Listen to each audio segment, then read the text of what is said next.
This is the web transcription service of the Royal Canadian Military Institute.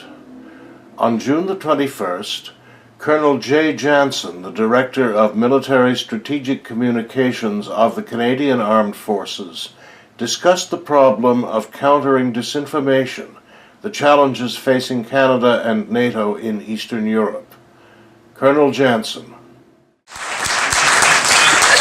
And I know you apologize for gargling it. Mr. President, Connie, distinguished guests, ladies and gentlemen, thanks so much for inviting me to the RCMI. And I want to start off by saying I want to thank you, actually, for the work that you do here in Toronto and in Ontario as an institute that promotes military history, that talks about defense issues, and discusses the weighty matters of strategy, foreign affairs, and military and defense issues. It's so important for any democracy to be engaged in these types of matters. And I think it's even more important in Canada because, I mean, we're blessed by geography. We have some interesting neighbors, the world superpower.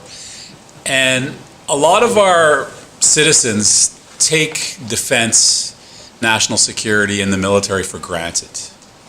And so it's absolutely vital that institutes like this and people like you are engaging in these matters, talking to your networks about why these things are so important. And tonight I want to touch on an issue that I hope is new and of interest for you. And I think probably some of you have heard the maxim before that the pen is mightier than the sword. And for the combat arms and ship drivers and pilots among us, you might take issue with that.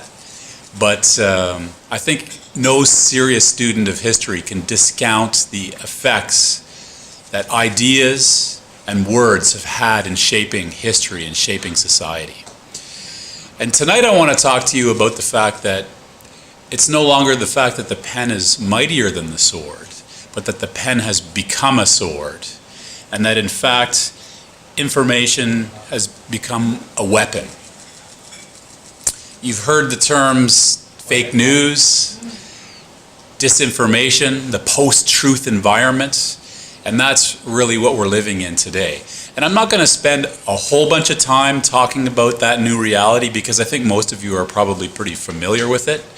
I'll touch on it a bit, but I want to move quickly to what that means for the Canadian Armed Forces and for Canada in general, and to talk a little bit about a strategic level methodology for how we might approach this new information domain, and then conclude with looking at a few obstacles or potential obstacles that might hinder us from successfully being able to engage in this environment.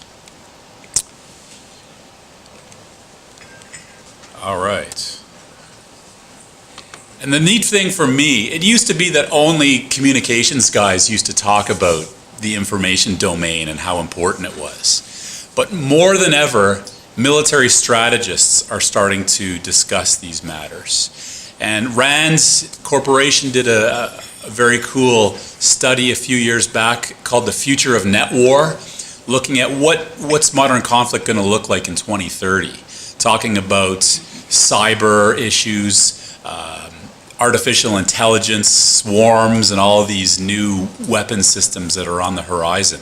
But one of the major conclusions of this study was that conflict in the future is going to be decided not by weapons, but by narrative. Who is able to impose their view of and their meaning of the kinetic action on the ground to what has ultimately happened. And really the battle space is in between our ears. It's the human mind. And you might stop me and say, hey, wait a minute, Jay. That's nothing new. Guys like Sun Tzu thousands of years ago were talking about the necessity to defeat your enemy without even fighting. Folks like Clausewitz had a lot to say about imposing your will on the enemy and on populations. So what's changed? Well, quite simply, the human mind is now networked and globalized and can access any individual at any time that's connected to this network can access all of the information available to humanity. And that really hasn't existed before, and it has profound implications for our future operational environment. And I want to give you an example of how interesting this gets. The Defense Research Establishment for the US military a couple years back, they held a contest, and they took 10 weather balloons, you know, these sort of about the size of the tables that are in front of you today, and they hid these 10 weather balloons across the continental United States, but they didn't tell anybody where they were. So that's a pretty big area, right? So the question is, how many days did it take the winning team to find the 10 weather balloons? Anybody want to guess? 1 hour. That's right. It took less than 9 hours. Why? Because of networks. The winning team simply put out requests and said, we're looking for 10 weather balloons. Where are they? And in under 9 hours, they were able to positively identify the exact location of every one of those weather balloons. So if we're trying to send armored vehicles to the next mission, or we're positioning a ship off the coast of Africa somewhere, how long is it going to take our adversaries to locate us? And how long is it going to take for them to start talking to each other about us? And what are the implications in this new space for us today? The other thing that's changed, when I started my career, we were, Gulf War I was happening, early days of Bosnia-Herzegovina, and we had a distinct advantage in that as a Western military power, we could broadcast. And we could bring media, we could bring the CBC with us, and they'd have their crew of 4 people and their $600,000 worth of cameras and editing gear, and they could broadcast information. The US could set up mobile psyops, television stations, they had printing capabilities. But today, all of that technology is on your phone. And my youngest daughter, who is 11 years old, can put together in a couple of hours with her friends video that rivals what was being produced by NBC 15 years ago. The playing field is leveled. We no longer have that advantage. The other phenomena that's out there is one where, the way people get their information is dramatically changed. How many people here in the morning open up a hard copy of the newspaper? Congratulations, you've just identified yourself as old. I've done this presentation a few times in the last week or so. The audiences were a bit less experienced than you, and nobody was putting up their hands. In fact, most people under 30 don't even go to news websites for their news. Wow. That's for us folks that are well south of 30. They're getting their news from their social media feeds, whatever pops up on their feeds, and they're flipping from one topic to another, and there's no distinction between what the Wall Street Journal, how they come up on a feed, and what some obscure blogger that perhaps has been co-opted by the Kremlin or their best friend or George from Canmore and what his view is. And what this is creating in our society is what scholars call a vulnerability to falsehood. It means our society is vulnerable to lies, disinformation, and things that aren't true. And it's something that all of us ought to be very concerned about. Another phenomena that's related to this is echo chamber, it's called. It's a concept you might not have heard of. And what it refers to is the fact that when people are on these social media feeds, they either choose to follow people that think like they do or who they respect, or there's algorithms in Facebook and Twitter, and they watch where people go and what information they look for, And they say, oh, this person is a left-leaning person. They're interested in these types of subjects, so we're going to give them more. And the result is they're never exposed to contrary or differing opinions. And their worldview becomes solidified to the point where when they're faced with information that's outside that, they don't even want to view it or talk about it. And the great philosopher Stephen Colbert, I think, really termed this well. He summarized the information environment saying, you know, facts don't matter anymore. Perception is really what matters. That's scary. And just when you think, well, boy, that's bad news, Jay, we start to learn about what our adversaries are doing in the information space and how they're exploiting these things that are happening around the world right now. This is a caricature of the Russian chief of the general staff, and he made these comments several years ago in talking about the new Russian military approach. And basically, I think it's profound that the commanding officer of the entire armed forces of the Russian Federation would say he believes that non-military tools are going to get us strategically more bang for the buck than all the weapon systems we've got. And when he said that, he was talking about a whole combination of tools. He was talking about political tools, economic tools, information tools, cultural tools, religious tools, all working together with the threat of force to achieve very significant objectives for the Russian Federation.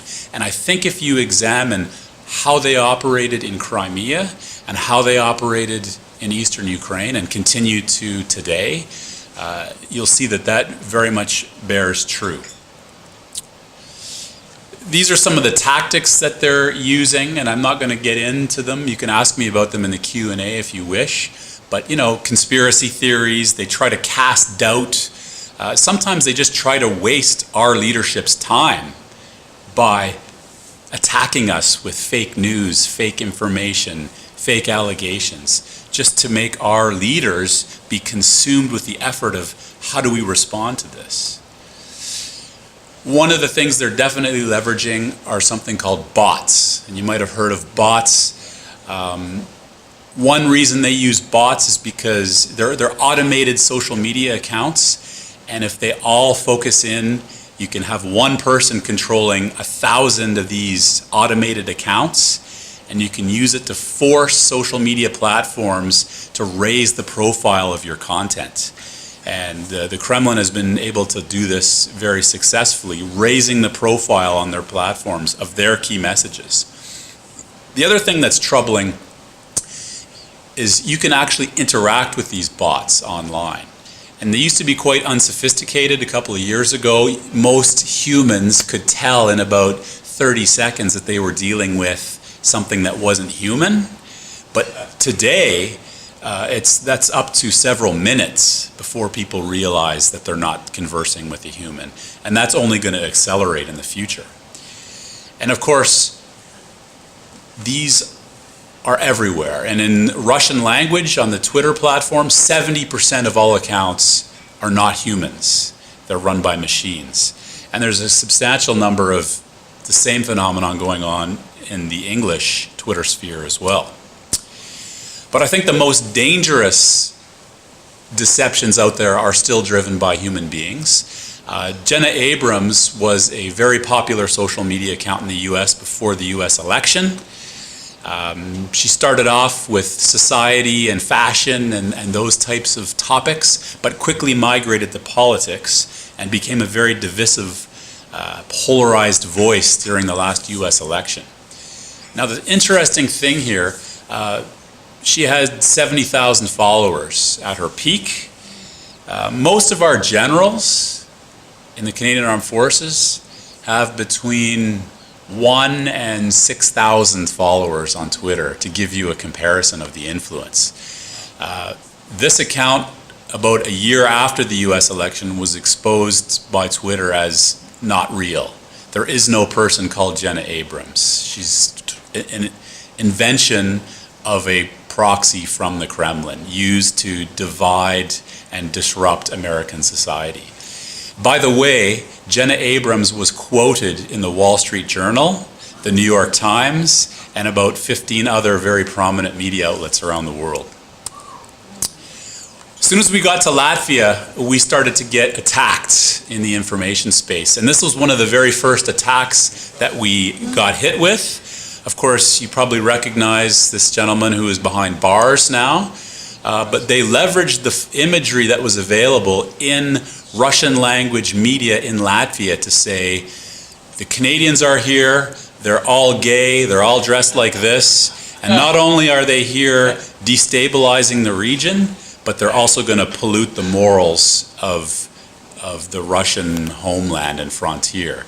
And of course, you know, it's Pride Month, I think, here in Toronto and across the country, and you know, we today don't see a big deal with this. It's still looked upon much differently in Eastern Europe and in Russia, and that's exactly why they chose to leverage this particular topic. Here's another attack that happened just this month in our mission in Ukraine. It was in Ukrainian media that 11 JTF2 members were killed fighting in eastern Ukraine. Of course, the West is there secretly, you know, trying to influence what's going on. Of course, it's completely true, completely false. The thing I want to point out here is Vice News did a story about this when they saw the Russian coverage, and you can see the picture that they used down in the corner. Of course, it's from Afghanistan, not from Ukraine. But look at the headline at the end. It says, "That didn't happen." And that is a deliberate effect of something that we started doing about 3 months before we went to Latvia, where myself and a number of other folks, we met with every defense journalist in Canada. We sat them down and said, this is coming. They will try to pull these types of tactics. You need to be ready. Don't hit retweet. Don't rush to write your article. Call us and ask us what's going on. And then, once you know that it's not real, please help us educate the Canadian people that this phenomenon is absolutely going on, and there are people working in our backyards to deceive us. People need to be aware of that.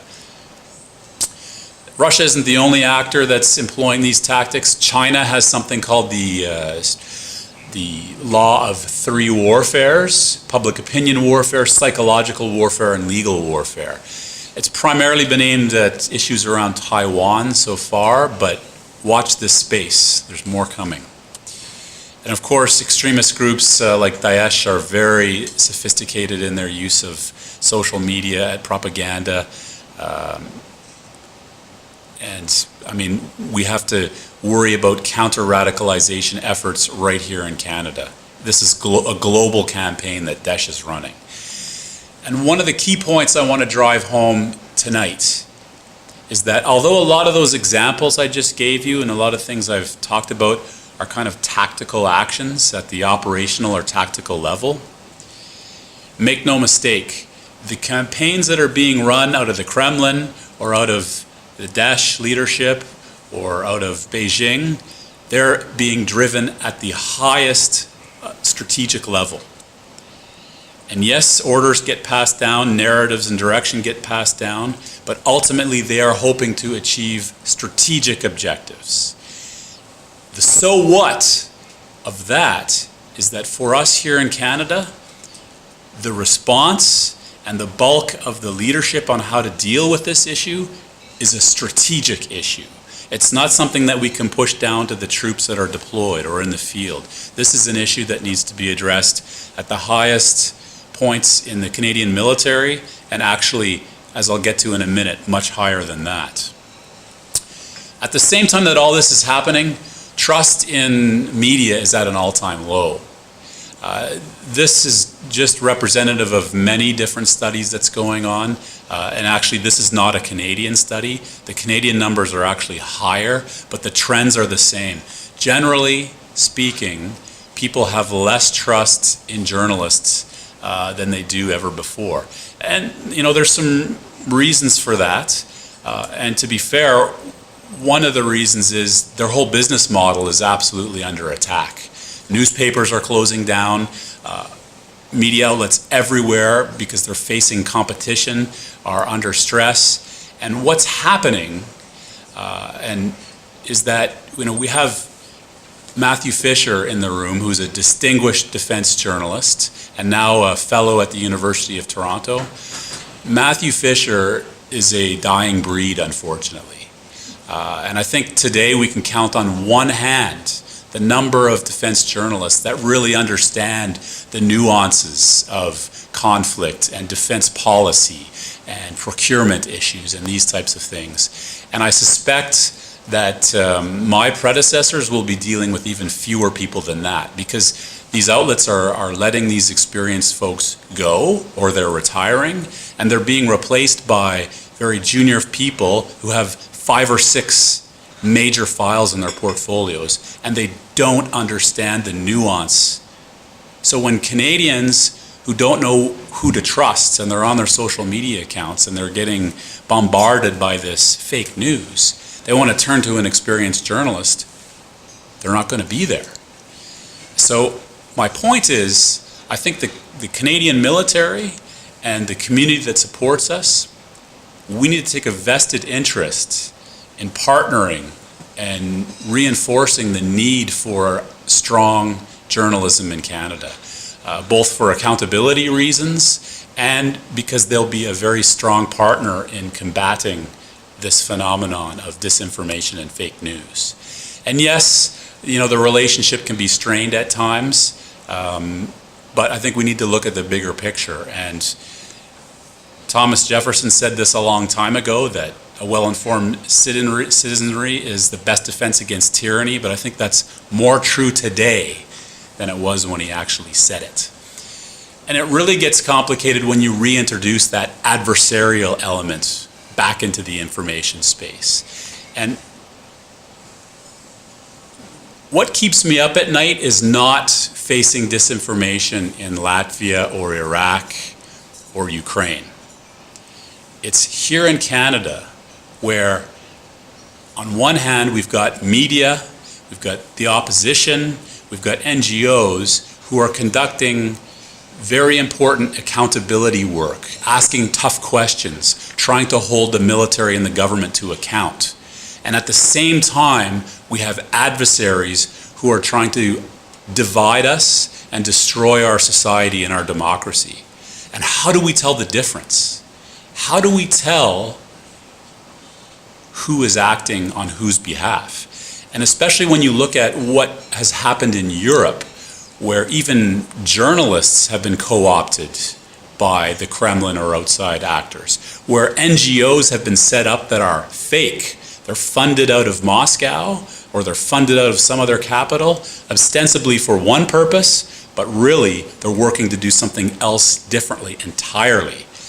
And this has the potential to cause real friction in the civil-military relationship in Canada, because as a military officer or one of our commanders, I mean, we're not in charge of policy. We're not in charge of, weighty matters of government. That lies somewhere else. Yet, if we know that we're getting attacked, our reflex is going to want to be to respond. And our enemies know this, and they're going to try to leverage it. So what I think I'm advocating for is the need for a pan-government and society response to this problem. We need to get together the highest levels of government, the opposition in a nonpartisan way, civil society, academia, and interest groups, and we need to talk about these issues and how we're going to deal with them. We've been lucky so far. We haven't borne the brunt of heavy attack yet from adversaries. I mean, we had a few things like the Minister Freeland issue and other things where we've faced pretty low-level attacks, but some of our allies are under much more pressure. And the time to get together in that nonpartisan way and talk about it is not when the crisis is upon us. It doesn't work. We need to do it now. And by the way, there's an election coming up next year, and I think we're going to see more of this in 2019. So in the military, we want to be able to be a player in this information space, but we want to do that in a right way. And we certainly want to be able to influence people, but as soon as we say that, that makes certain folks nervous. The military is going to influence me, and this is what comes to mind, and we're going to use propaganda and brainwashing and somehow control people's minds. And I think we've finally come up with a way to put that to rest. And this is a high-stakes poker game that we're at, and so the methodology that I'm advocating for is to play an ACE. And ACE is the altruistic adaptive communications environment, which is, it's really just a high-level group of concepts for how to respond to this stuff. It's not tactical list of how to do this and that. It's not a playbook. It's big picture strategic level concepts that we need to keep in mind. And altruistic is the first one, and by that what I really mean is when we influence folks, we need to be ethical about it. And for me, there are three things we need to meet, three criteria to influence ethically. We've got to be truthful, we've got to be transparent, and we've got to be helpful. And on the truthful side of the house, that's not going to preclude us from being creative, using narrative and telling stories, but at the crux of what we're doing, we have to be telling the truth. And we need to be transparent, and so that when General Vance is communicating with you or when I'm communicating with you, it's got to be clearly identified where the message is coming from. Unlike what our adversaries are doing, they're using hidden proxies and creating these Jenna Abrams fake accounts to try to manipulate people. If we do that, our credibility will be gone. And lastly, it's got to be helpful. And I think, if I stood here and tried to convince you that it would be a good thing for your children to consider joining the Canadian Armed Forces because we've got a lot to offer in terms of careers and opportunities, I don't think too many people would be upset by that, right? It seems to be a natural thing to do. So as long as we follow these ethical influence principles, I think we can use some of the marketing techniques when we communicate. We can be competitive without losing our credibility. Of course, matters of policy, matters of procurement, and those are off the table. The military doesn't influence in that realm. That's clearly a matter for our political masters. We know that. This is a picture of Matthew Fisher a number of years ago, I think, right, Matthew? From time to time, we're going to face that media sensation. Their business model is driving them that way. And when that happens, we need to be ready to push back and stand up for ourselves. And I don't think we've been good at that in the past. And really responding to, it's one thing if the criticism is warranted, then we need to own up to it and fix it. But, sometimes you could have 300 people in a unit who are just dying to be there every day, and one person who's disgruntled, and they go to a journalist, and that's on the front page for 3 days in a row. And it's made out like the whole armed forces is in crisis. Well, it isn't so. It isn't so. And when occasions like that happen, I think we need to stand up for ourselves and get our message out a little more aggressively than we have. And that's counter-narrative. And of course, when our adversaries take action, we also need to counter it. You remember Eastern Ukraine after Crimea, and suddenly there was all kinds of heavy weapons showing up in the region. And Russia, for weeks, denied that they had anything to do with it. Well, I was at SHAPE with the SAC here, and we had US military satellite imagery. We knew exactly what was going on. They were moving stuff along the border into bases that had been abandoned for years, getting the gear ready, moving it across, and engaging the Ukrainian government. But of course, that stuff is ultra-cosmic top secret, if I got that classification right. We're never going to be able to release that type of stuff. But it comes down to outside the box thinking and how can we get something out. And what ended up happening is The State Department had a civilian contract with the satellite provider, and we beamed those satellites over in a different direction and got what we needed. We held a press conference where we told a story.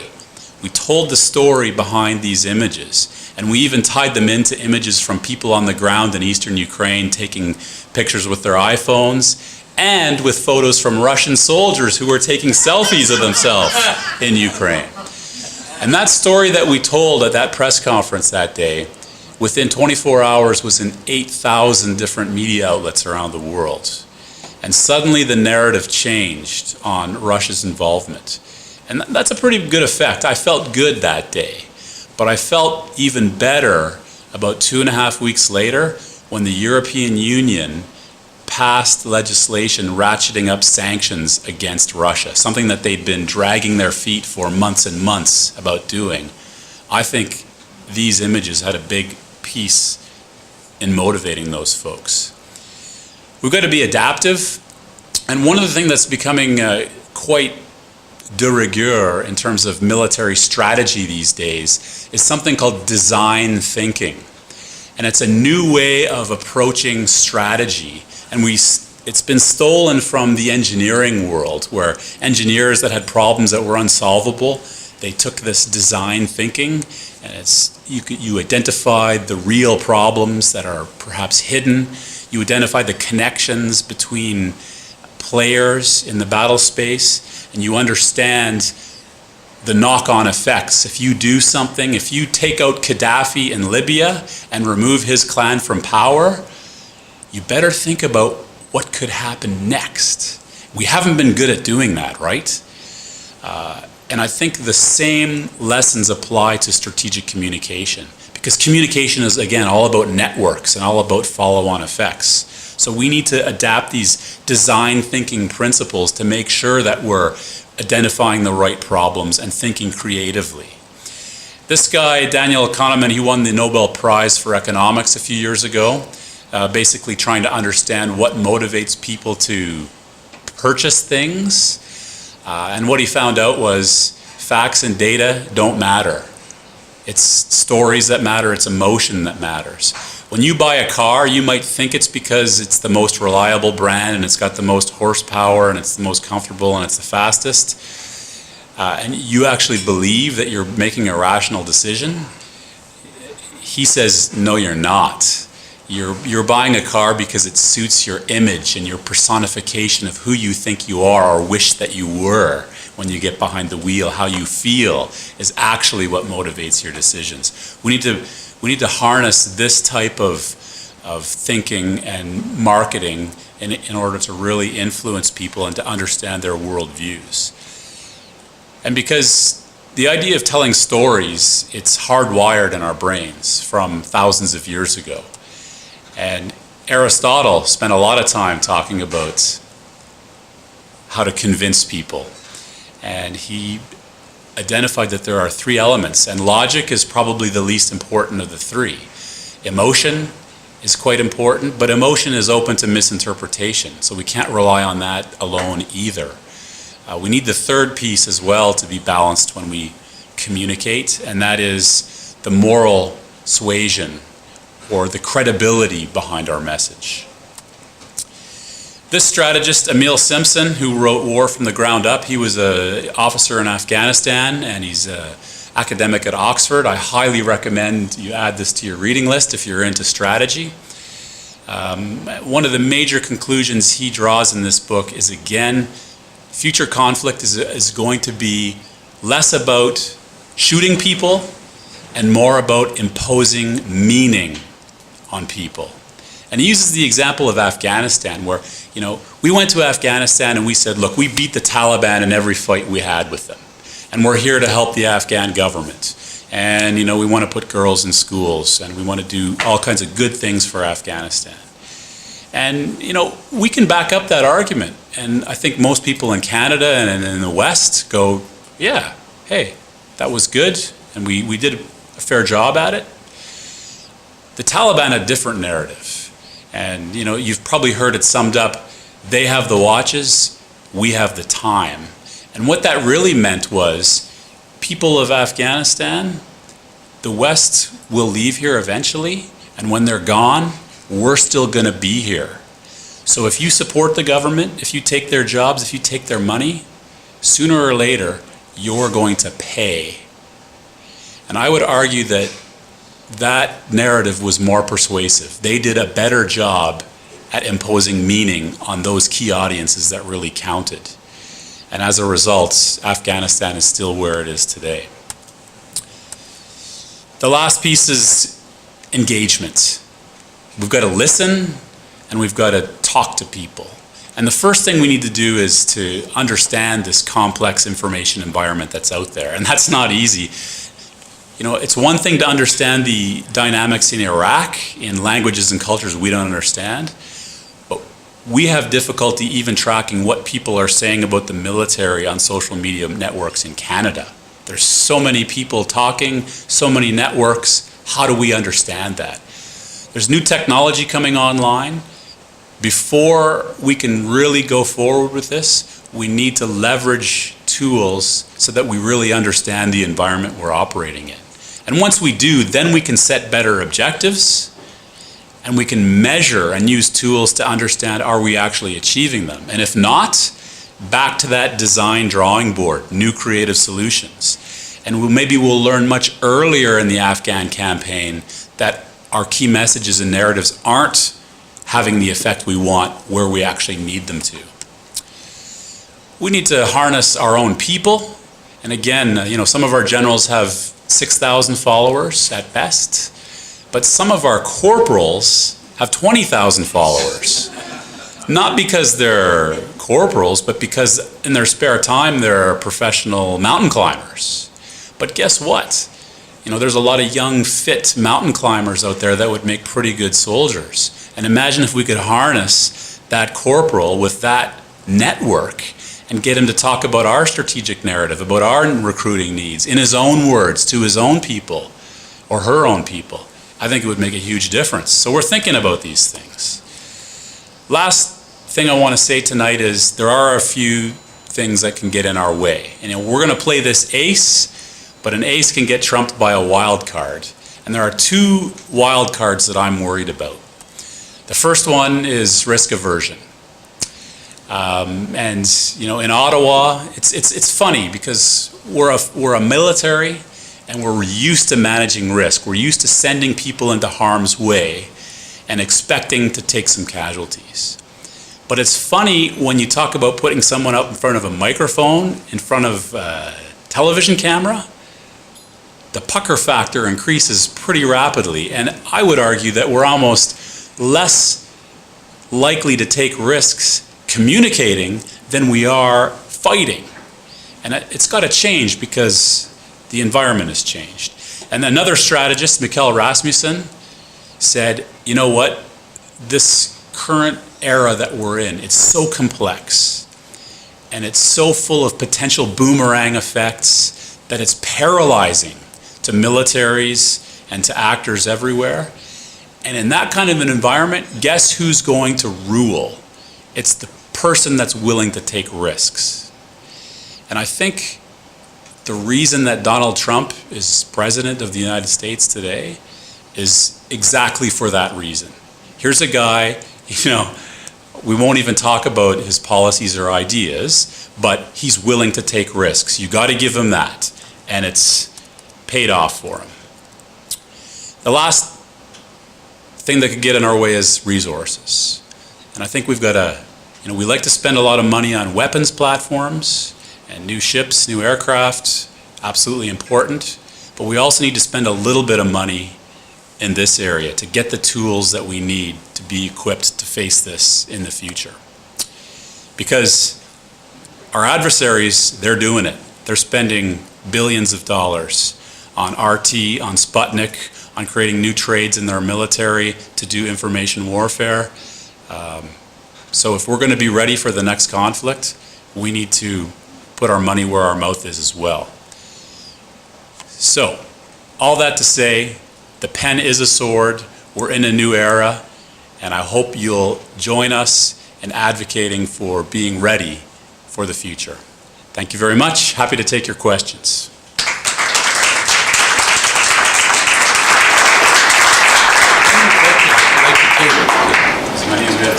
That was fascinating. Okay, first question, John Roseland. The United States is the home of Google, it's the home of Apple, it's the home of Microsoft, etc.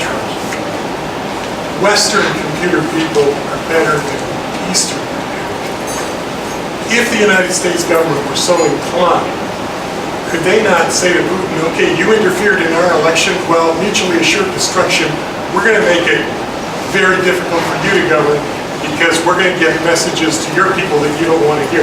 Could they do that if they wanted to do that? That's a very good question. I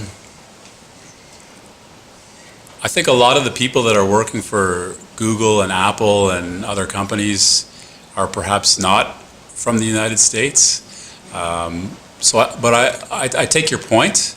But I want to address, what I do want to address is the Russian information space. In the last 5 years, the Kremlin has taken very drastic measures to make sure that they have absolute control over their information space. They've kicked out a lot of international media. They've ensured state control over most domestic media within Russia.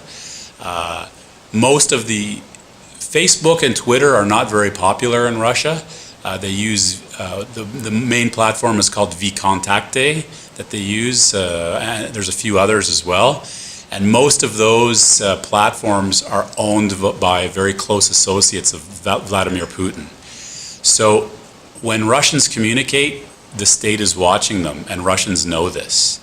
For us to penetrate their information space is exceptionally difficult and would cost hundreds of billions of dollars. And at the same time, we used to have like Radio Free Europe and BBC broadcast into Russia and things during the Cold War, and a lot of that has been dismantled.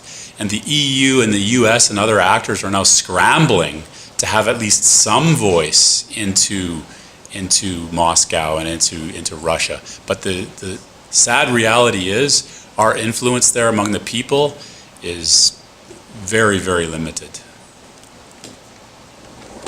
Yes. I know this is sort of off topic. What about China? I'm sure they're doing a lot, and I know Canada's probably participating in RIMPAC this summer. Yeah, China is the sleeping dragon, right? And they absolutely have a doctrine that's along the same lines, where they intend to leverage information and psychological warfare in future conflicts. And we've watched them do it over the Taiwan issue quite effectively. They've been careful not to provoke the West the same way that the Kremlin has, for whatever reasons that they have. I think they're wise to do that. But I don't think in the armed forces, nobody's under any illusions that they wouldn't seek to leverage the same tools in a future conflict. Absolutely. Eric. Colonel, it was a very interesting talk. I'd like to make offer a couple of points without getting into a thesis that I'd be interested in your response to. One is that we tend to forget that until very late in 1941, if not later, Adolf Hitler was unconditionally winning the information war. The second, when we moved to the Afghanistan topic, the greatest information narrative in Canada was not created by the Taliban. It was detainees, detainees, detainees, and it was entirely Canadian generated.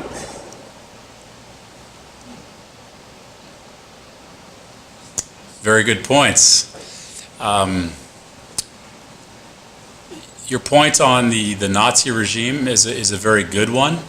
And there are a lot of speakers who go around spending a lot of time talking about Russia's capabilities in this space, and I guess I have tonight in some ways too. But you've given me the opportunity to nuance my response a little bit, so I will. Russia is extraordinarily effective inside their own country and in their periphery at leveraging, particularly with the Russian diaspora, and using, the Orthodox Church and the concept of a greater Mother Russia that extends outside its borders, and that's really come into play in places like Crimea and eastern Ukraine.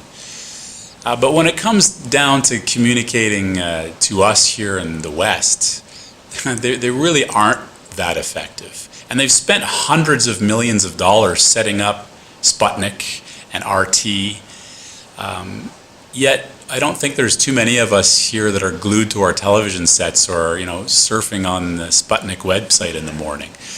But if there's one thing that they have managed to do, and perhaps it's what they ultimately wanted, was to create some confusion around key issues. And a great example is the flight MH17 that was shot down over Ukraine. Their machine went into full conspiracy theory mode. And it wasn't one conspiracy theory, it was 47. And they just threw out 4 more every day. And the effect that they wanted to have was for people in the West not to think that the Kremlin was right, but for them to throw up their hands and say, I don't know who's right, so I'm just going to stop paying attention. And that's dangerous in the whole picture of the environment I painted. And so that's why we need to be particularly worried about maintaining our credibility and finding information like those satellite photos I showed you that will remove the ambiguity from the information space. It's not an easy thing to do. Your last part of your question about criticism from within, well, we live in a democracy. And it's the same folks that were fighting Hitler were fighting for the rights of people to express their concerns or their disagreement with government policies and things that we were doing. And yes, that can be leveraged against us, and yes, that can hinder us, but ultimately I think it's the greatest strength that we have in Canada, is our diversity, is our open-mindedness and our willingness to debate. So I don't see that changing anytime soon. Get another question over here. You say I don't know who's right, and I think that's the problem. And I wonder if no one would like to see some sort of authoritative control over the media in Canada, whether it's the government or something else. But I wonder if there's some way in which we could sort of get an independent arbiter to assess the credibility of the different outlets. Maybe a TripAdvisor 5 stars is going to be more trustworthy than Russia Today that has a half a star or no stars at all. And then us poor consumers and viewers can come along and say, well, that's only got a half a star, I'm not sure I want to believe it. I do want to believe the 5-star stuff. Can we do that? I think that's a really good idea. It's one worth investigating, absolutely. Jay, would you repeat the question? Sure. The question was, how do we hold media to account? And is it possible for us to perhaps establish some kind of a TripAdvisor type rating system so that people could determine the credibility of media and thus be more information savvy? And I think it's a great point. One of the problems, the difficulties I have with media today is there is very little accountability. We have things like the Broadcast Standards Council and the Canadian Press Standards Council.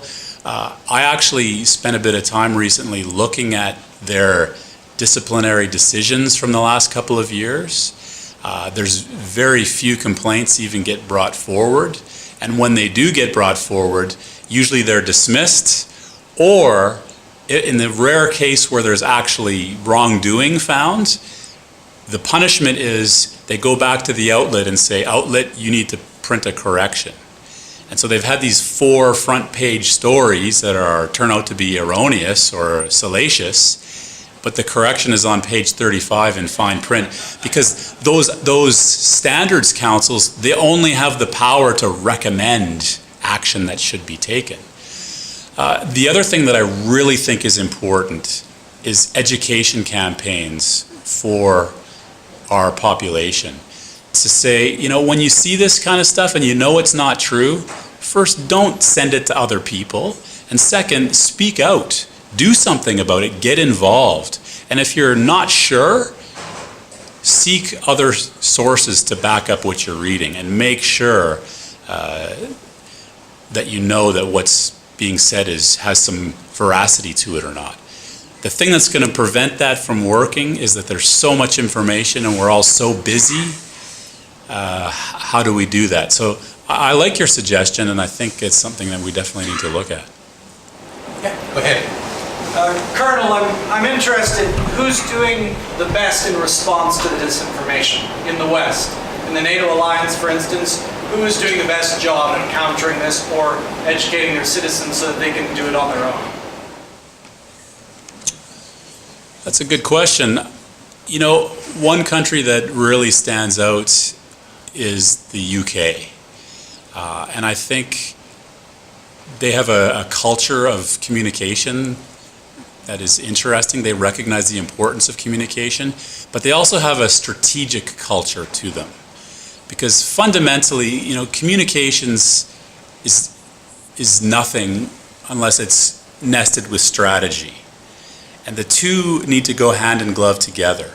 And what the UK does brilliantly, I mean, they have these cabinet committees that meet on a regular basis that discuss weighty issues related to national security.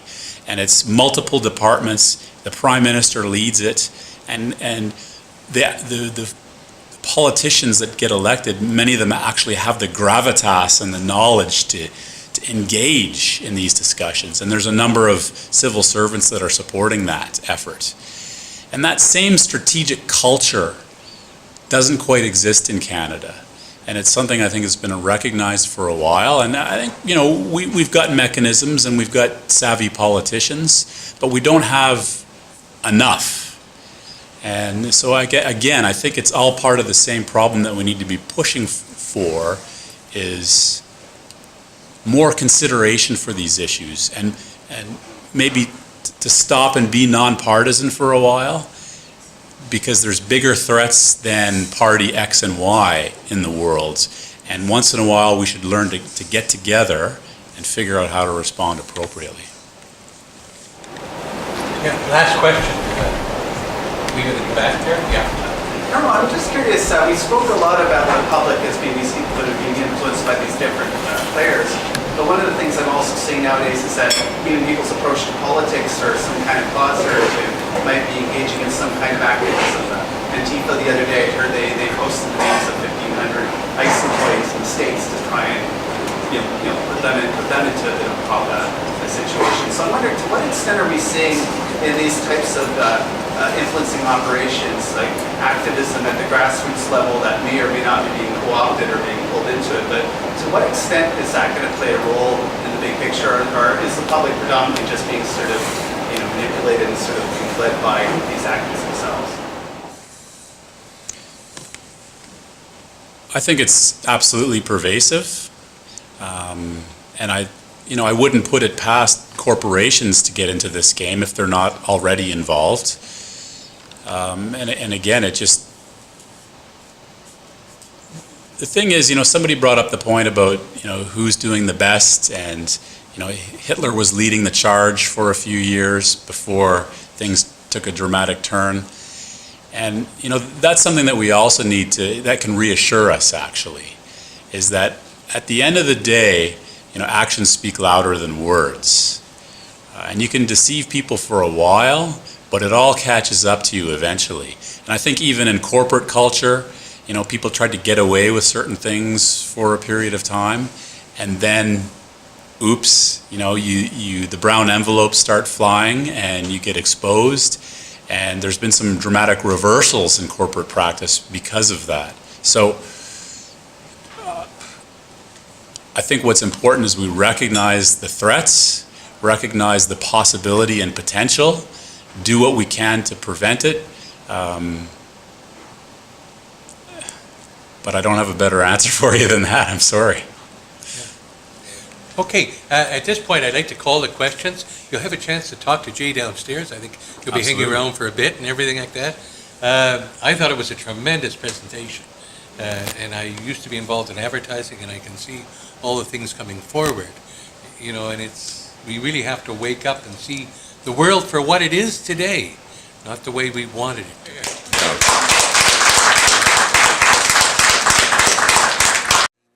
This has been another in our series of webcasts produced by the Royal Canadian Military Institute in Toronto as a public educational service. You can find news of upcoming events and links to our webcast archives at www.rcmi.org. On behalf of the RCMI, this is Eric Morse saying goodbye for now and thank you for joining us.